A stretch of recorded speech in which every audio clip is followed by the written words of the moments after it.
drifting along, playing a song.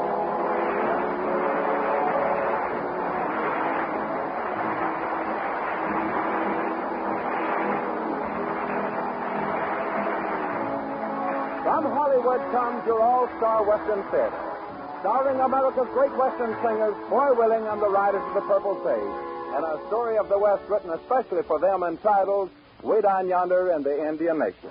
My name is Cottonseed Clark, and here are the Riders of the Purple Sage. Way down yonder in the Indian Nation, rode my pony on a reservation in the Oklahoma hills where I was born. Way down yonder in the Indian Nation, the cowboy's life is my occupation in the Oklahoma hills where I was born. Many months have come and gone since I wandered from my home in the Oklahoma hills where I was born. Though a page of life has turned and a lesson I have learned, in the Oklahoma hills I still belong. Way down yonder in the Indian Nation, rode my pony on a reservation in the Oklahoma hills where I was born. Way down yonder in the Indian Nation, a cowboy's life is my occupation in the Oklahoma hills where I was born.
And now let's join your favorite men of the musical West in today's all-star Western theater story entitled Way Down Yonder in the Indian Nation, starring Foy Willing, Al Sloey, and Jimmy Dean, the Riders of the Purple Sage.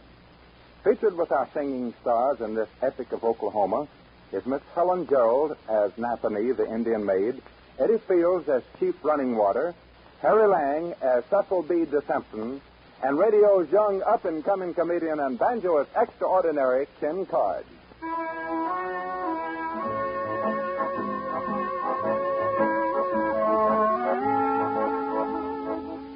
This is the modern-day story of a small band of Western radio entertainers who travel throughout the country making personal appearances.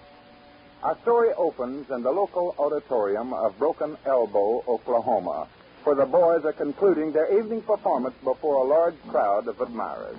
There once lived an Indian maid, a shy little prairie maid, who sang a love song gay, while on the plain she whiled away the day.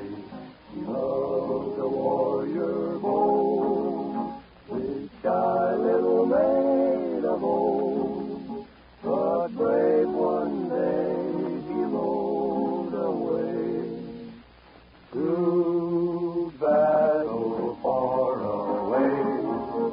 Now the moon shines tonight on pretty red wings, the breeze is sighing, the nightbird's crying, for a forward east saw her baby sleeping, while red wings weeping her heart away.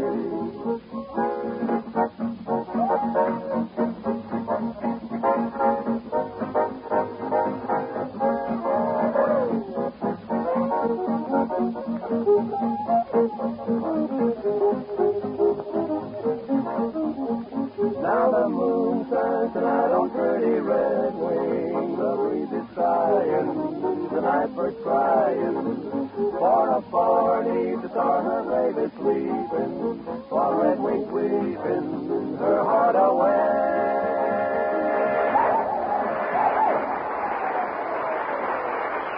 Thank you very much, folks. Thank you, folks. And now, before we present our closing act, we want you folks to know that we've really enjoyed our brief stay in Broken Elbow. It's been nice seeing our many radio friends, and we'll all look forward to coming back here again in the near future to bend an elbow with all of you Broken Elbowians. Now let's bring on a radio network favorite of yours, and here he comes, the Billy with the red bow tie, Ken Carr.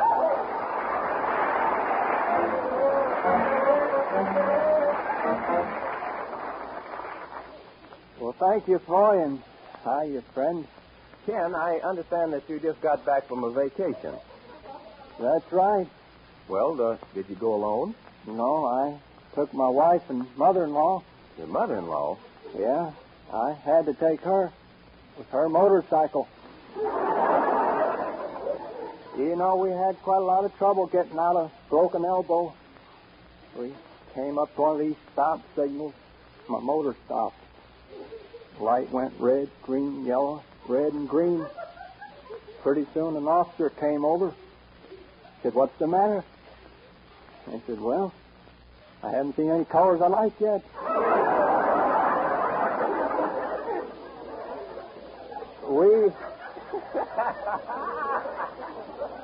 We finally got out of town. My mother-in-law said, "How about letting me drive?" Oh, I said, "It's all right with me." She didn't drive over 5 minutes. She run to a great big truck. Truck's driver got out. He came over. I said, "What's the matter with you? Can't you see where you're going?" He said, "Well, I hit you, didn't I?"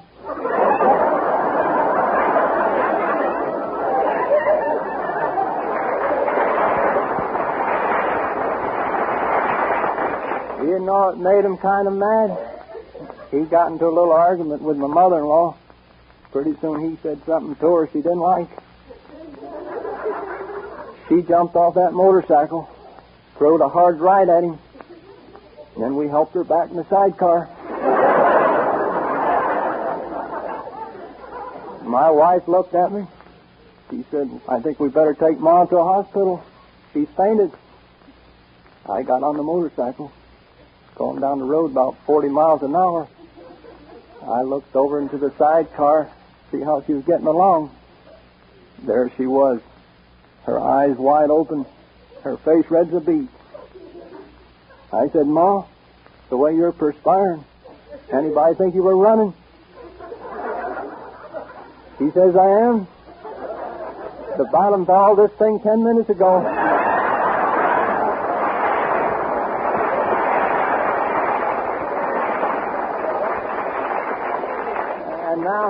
And now, friends, I'd like to play about a half a block of the 12th Street Rag.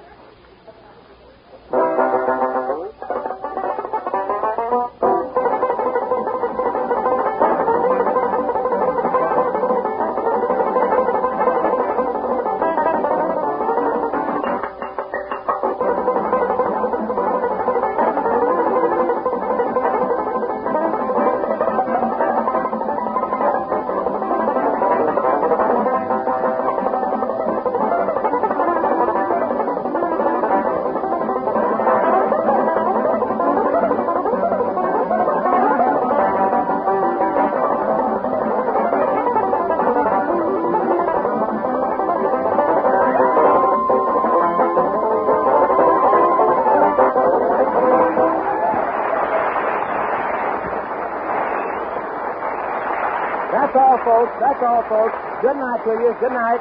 Pull the curtain, Mike. That's it. Well, boy, we sure did knock 'em over. I sure did. Now, tell your friend you ain't allowed backstage. But I've got to see the riders of the Purple Sage. I'm Cecil B. Simpson, Secretary of the Broken Elbow Chamber of Commerce. It's a matter of life and death for this entire community. What's going on over there, Hank? This man says he's got to see you, Mr. Whaley. All right, let him through. All right. Wonder what he's in an uproar about. Maybe he wants his money back. Oh, no. Mr. Willing, my name is Simpson, Cecil B. Simpson. I'm Secretary of the Broken Elbow Chamber of Commerce. Glad to know you, Mr. Simpson. This is Al Sloy and Jimmy Dean. How do you do? How do you do? Mr. Willing, the most amazing thing has happened. What do you mean? After almost 50 years, Keith Running Water is showing signs of peace. You don't say. I do say. Isn't it wonderful? Oh, it's plum ducky. Now, look, Mr. Simpson. Just who is Chief Running Water? Oh, I'm sorry, of course. You boys are strangers here. You see, just east of town is a tribe of wild Indians. A tribe of what? Wild Indians. Look, Mr. Simpson, maybe you've been working a little too hard here lately. Your mind is just a shade mulchy. Oh, I know it's hard for you boys to believe, but nevertheless it's true. As a rule, we try to keep their presence among us a secret from the outside world. But the No-Watchie Indians have been a threat to peace and security of Broken Elbow ever since Oklahoma became a state. You mean they're real wild Indians, just like in the moving pictures? Exactly, only more so. But what's all of that got to do with us? You boys are going to make peace with the No-Watchies for the people of Broken Elbow. And up until now, no white man has dared to enter their reservation. Well, you're crazy as a bedbug. You think I'm going to lose what hair I've got left. Now, look, Mr. Simpson, I don't understand all I know about your wild Indians, but I do know that you're talking to the wrong cowboy. But you boys don't understand. Chief Running Water has demanded a command performance of the riders of the Purple Sage. He's an ardent radio fan of yours. Why, it's an unheard of act on the part of the chief.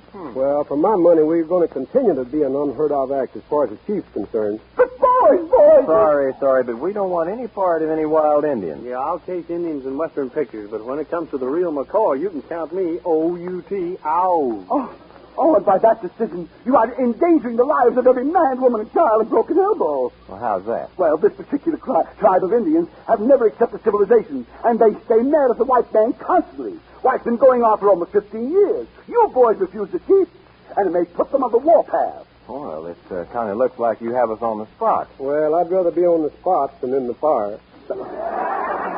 Why, the chief even wants to make you boys honorary Indian chiefs. Well, if he's friendly towards us, then maybe this thing wouldn't be so bad. Oh, that's the spirit. Why, the chief has been one of your radio listeners for years, and when you boys put on a show for him, he will need peace at last in Broken Elbow County. Well, what do you boys think? Now, let's don't rush into this thing head first. No, let's think it over. Fine. All right, Mr. Simpson, we'll do it.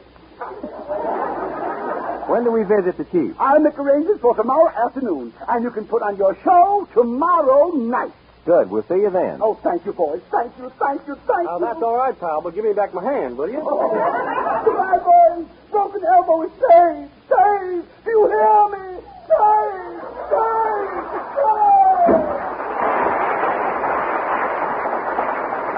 Well, boys, this is going to be something new for us. Yeah, we're going to be made Indian chiefs anyway. Yeah, well, I'd rather be just a plain old guitar picker myself. Yeah, me too.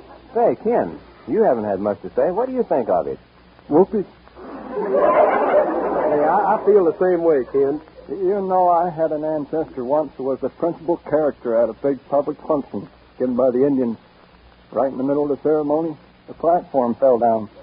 Did he fall to the ground? No, the rope stopped him. Come to think of it, how do the Indians make you a chief? Well, I don't know exactly. I reckon something like my grandpa was made a duke. The king just touched Grandpa on the head with a sword, and that's all there was to it. Made him a duke, just like that. Yeah? You know, I had a great uncle once. An Indian chief touched him over the head with a tomahawk and made him an angel. Come on, boys, let's get a good night's rest. Tomorrow we'll be Indian chiefs.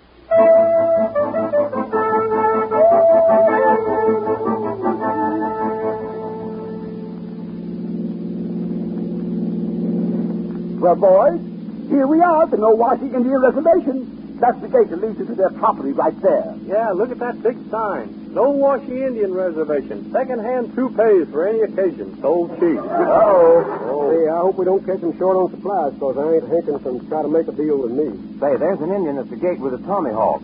Possibly a member of the welcoming committee. Well, we'll soon know. He's motioning for us to stop. Yes, let me do the talking, boys. I understand most of their language. Okay. Parlez-vous français? Say, what's he saying? He says, home. Who goes there? I'll answer him. Ugh, flub, dub. Frim, fram, onesie, twosie. Riders of the Purple Sage. Open the door, Richard. And what did you say to him? I greeted him in the name of the Riders of the Purple Sage and asked him to let us in. Oh, you say ifche honor day. That's the Iders Ray Erpel say. They'd say, Anke go down say if canke umke. Say, what did he say? He said, enter. Right through, boys. Oh, this is one of the happiest moments of my life. Imagine being the first white man to go through the gates of the no-washings and continuing to breathe. Why, it's never been done before. Say, look at all the teepees. This is just like an old-time Indian scene in the movies.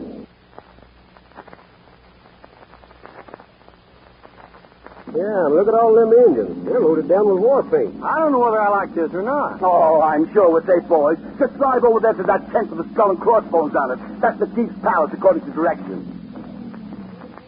Oh, hold on to your scalps, boys. Anything can happen. Yeah, it probably will. Hey, my head itches. Well, it won't itch long. Here comes the chief out of his tent. You know, these Indians act like they've never seen an automobile. Well, they haven't. Now, remember, boys, let me do the talking here first. I'll make the formal introduction to the chief. He understands little of our language, I hear. Look. Chief Running Water, welcome riders of Purple Sage. Ugh. How? Ugh. Now, that's an intelligent conversation if I ever heard Chief Running Water, me present to you rider of Purple Sage, Boy Willie. one. Heap big pleasure for me. Me, heap big too. Rider Al Sloey. How? Any way you want it, Chief. This, Jimmy Dean. How? But who are you? Me? Hi, Chief. I'm Cecil B. Simpson, Secretary of the Broken Elbow Chamber of Commerce. You see, I'm the one... Ain't no like you. Huh? Braves, burn him at stake. Now, look here, Chiefy. Chiefy, you can't do this to me. I'm a son of the license of Purple Sage. That's right, Chief. Him, our friend. Who are you? Don't you remember? Me willing. Me willing too. Burn him at stake. Hey, it looks like the chief's getting mad. Yeah, they'll have to throw Simpson in the fire. Now, look here, Chiefy. I report this to my board of directors. Me throw them in fire too.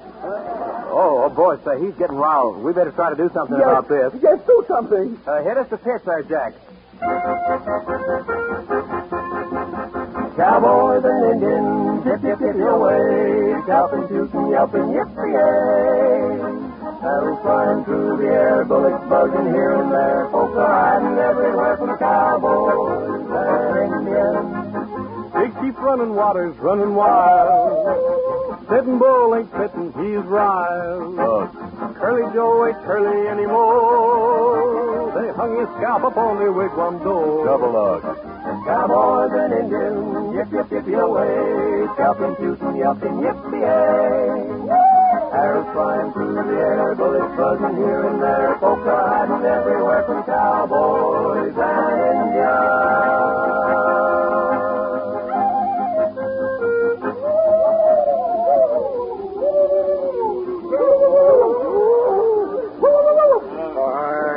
Fine. Keep good singing. Me no burn you at stake tonight. Oh, that's wonderful, Chief. Thank you very much. Me burn you at stake in morning. Chief, are you serious? No, me Indian. Now, reservation yours. Tonight, big war dance. Riders of Purple Sage on a jet. Scram. What does he mean? He means that you now have the run of the reservation until tonight, and there'll be a big war dance in your honor, so you boys do anything you wish. Well, reckon we might as well look this place over then. I see what I've been looking for all my life. What are you talking about? Look at that hunk of Pocahontas over there by that teepee. That's Princess Napanee, the chief's daughter, boys. Say, she's a beauty. Now that makes this visit worthwhile. Oh, I be very careful. These Nowakis have some strange laws. Well, I'll take a chance. Now, just a minute. I saw her first. It's every man for himself, and right now I'm looking out after my interest. See you later. Now, that's a fine pal for you. Yeah, you'll learn some of these days. Ugh. Me think you pretty Indian maid.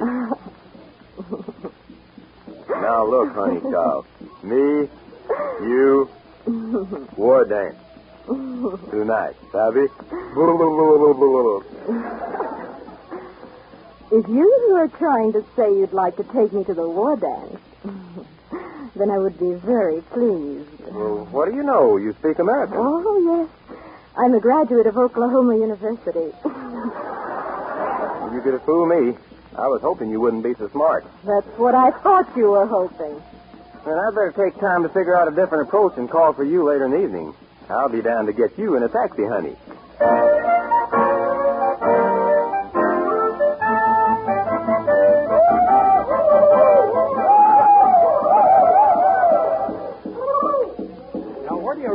boy got off to. He's going to miss all this. Well, if you ask me, he ain't missing anything.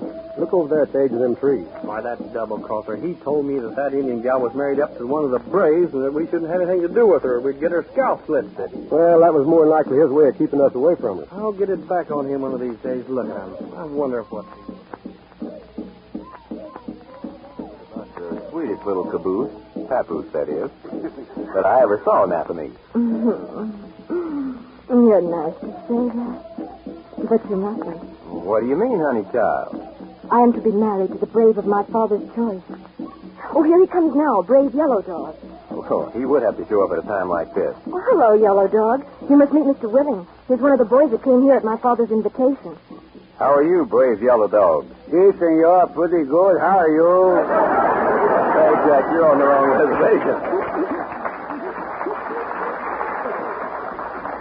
Well, Yellow Dog, I hope you don't mind my talking to your future bride. Oh, no, senor. Go right ahead. I got nothing to say to her. Buenos noches. See you later, Napanee. Isn't he nice? Yeah, too nice. Got me worried. But I'll tell you, Napanee, I think you're making a mistake. Why, you could leave this reservation and marry yourself a man with $1 million. Oh, money means nothing to me. My father has thousands of oil wells and millions of dollars. Then I'm the man you're looking for. No, I'm sorry. We are of two different worlds. Well, it's true that you're a dark-skinned maid, but I'll sunbrown to a darker shade. That's sweet of you. I'll paint my cheeks of an Indian red and pin a great big old feather upon my head. Well, we'd better go over there. My father is about to speak. Oh, I'd rather stay here and talk with you, honey. Well, I can't understand the old man any too well anyway. Oh, that would make my father angry. After all, you are a guest of honor. Oh, all right, but it's not what I'd rather do. Oh, there are your two friends. Well, I can do without them right now, too. It's about time you two showed up. The chief's about to say something. And I was just about to say something, too, until the chief started to say something. Yeah, and I'll bet you my guitar against yours. I can tell you what it was. Quiet. The chief's ready to talk. Americans, we gather here to honor famous radio singers, riders of Purple Sage. Up. Al Sloey. Up. Jimmy Dean. Up. Boy Willing. Well, I guess you two characters can tell who rates around here. Well, that's funny. How come they're so excited about you? Yeah, I don't see why you rate any better than we do. Hey, come to think of it, that is funny. Listen, the chief's going to talk. Brave Yellow Dog have made supreme sacrifice. He have trade hand of my daughter, Napanee, for guitar. What do you reckon he's talking about? Well, I don't know. I didn't swap my guitar to him. Something tells me this ain't going to work out just right. Brave Boy Willing will now come forward and bring guitar to complete deal. Did you hear that? Now, look here, Napanee. What's this all about? The law of the Nawashi Indian says that an Indian brave can exchange the hand of a bride for anything for which he holds greater affection. You mean that brave Yellow Dog has more affection for that guitar of mine than he does you? Yes. Isn't it wonderful? Why, I guess so. Look, what if I refuse to make the trade? Well, they scalp you, of course. Oh, now let's see you get out of this one. Look, boys, this ain't good. Where's that Simpson guy? Well, he's hiding in the back seat of the car. He's afraid they're going to burn him at the stake. Then you two guys sneak over to the car and start the motor. Now, what do you want us to do that for? Well, that's to take me away from here when I get a chance to make a break. And I mean I'm going to leave with or without my scalp. You don't want to marry me? Now, look, honey, you're pretty. You got a lot of oil wells and silver dollars, but this ain't for me. Brave Ford Willing will come take hand of bride. Go on, boys. Get the car started. I'll be right with you, Chief. Now, look, Napanee. Don't tell on me. My feelings are hurt. You're hurt. I'm about to lose my toupee, and it's not store-bought yet. Well, here goes. Oh, I should have been smart like Ken Card and stayed in Broken Elbow. My son, I will now marry you, eat fine paleface, to my Napanee. Now, wait just a minute, Chief. Let's talk this over. We talk after wedding. But I think brave Yellow Dog should have Napanee for his bride. Oh, no, senor. All I want is that guitar. You can have Napanee. All right, Chief. I reckon I'm licked. I'll go get the guitar. I'll be back in a few minutes. Me send Brave for guitar. You stay here. Hurry Nappanee. But Chief, it's locked up in the case. And besides, I'd like to say goodbye to it. Brave will crack lock on case. You stay here. Hurry Nappanee. Now, just a minute, Chief. Let's talk this whole thing over. We'll talk after wedding. Oh, all right, Chief. I reckon you got me. Ceremony will begin. Braves will bow down and kiss ground. Now, why do they want to kiss the ground? Well, if you don't want to marry me, you can make your escape while they're kissing the ground. Good for you, Nappanee. I won't forget you for this. Are you sure you don't want to marry me? You look awful good to me, honey, but not that good. Oh, well, goodbye. You must hurry before they arrive, and run fast. Watch my smoke, honey, child. Just watch my smoke. Clear the way, boys.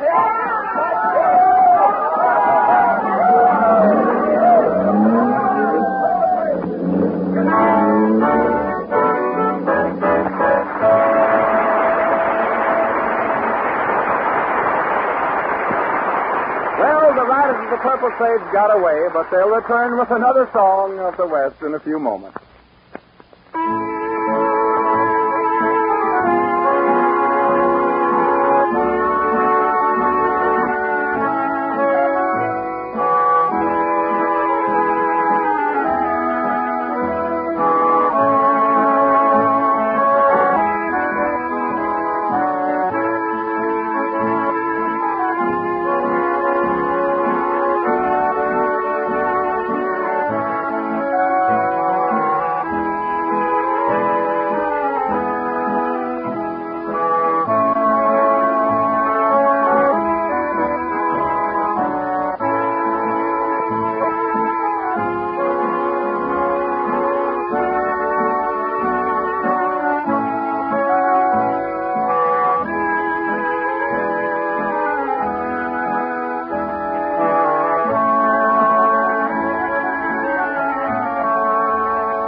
Men of the West from out of the West with a real song of the West. America's great Western singing stars, the Riders of the Purple Sage, with another of your favorite ballads of the wide open spaces. Cool Water.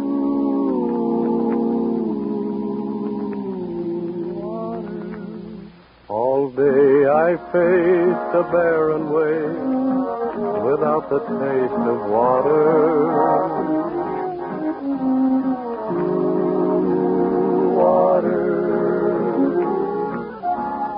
And I, with throats burned dry and cold, that cry for water. Cool water, clear water.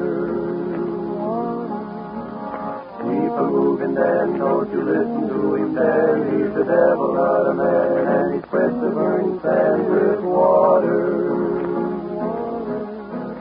Then can you see that big green tree where the water's running free and it's waiting there for you and me?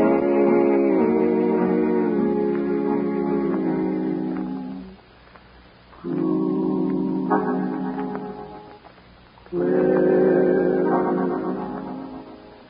water.